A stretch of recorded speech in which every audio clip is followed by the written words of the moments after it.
Well, I've known my doctor for 17 years, and I've been going to the hospital just about every other month, maybe from 10 to 14 days.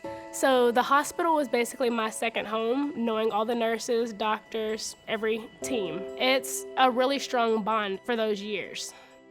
And so whenever it got time for me to start transitioning, how do I go from knowing this hospital for 17 years and transitioning over to a hospital that I know nothing about and they don't know nothing about me? And so we've made a big effort at Texas Children's to really help transition these patients from the pediatric setting to more an adult setting, which is hopefully they can stay with for the rest of their lives. Why would Texas Children's be interested on the adult side? Well, we've contributed to the crisis that now exists that we call transition medicine. It's not really the best name for it, transition, but it captures the idea that our most medically complex patients that have been in the pediatric environment are now outliving their life expectancy. We're really proud of that.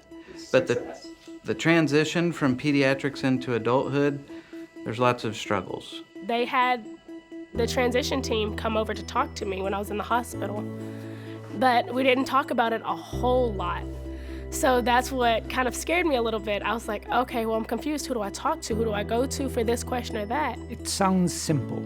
It sounds easy that we can cure these children when they're young and just hand them on to some adult service.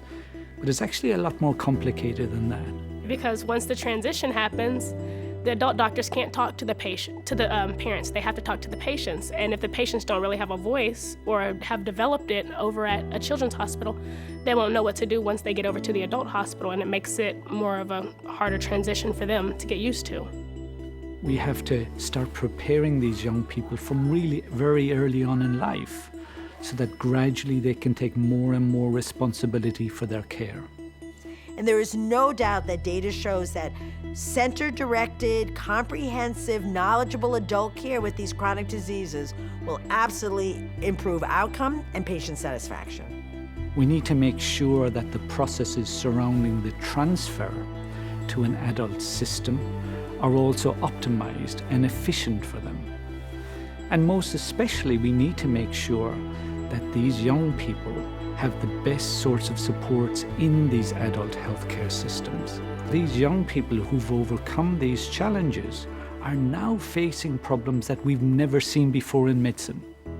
It was shocking for me to learn things like in the cystic fibrosis world, when a patient lived to be old enough to have an adult provider, sometimes the adult provider wasn't trained on cystic fibrosis. They went through medical school, residency, fellowship, but were never trained because those patients never lived into adulthood, and now they do.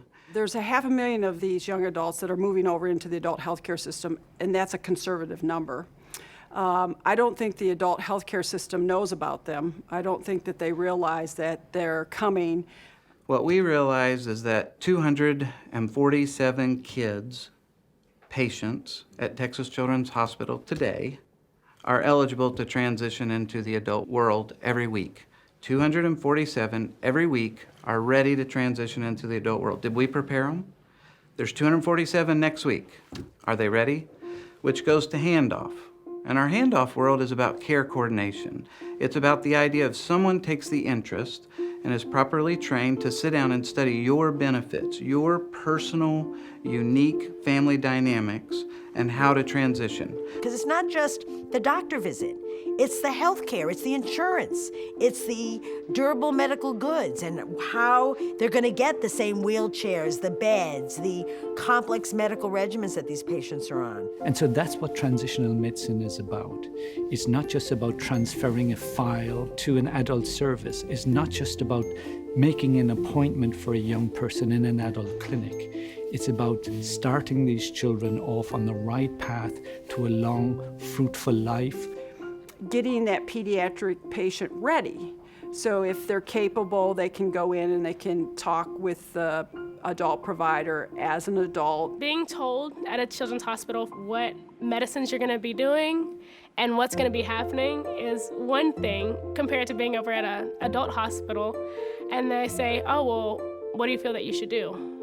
And then you're like, oh, I'm put on the spot. What am I supposed to say?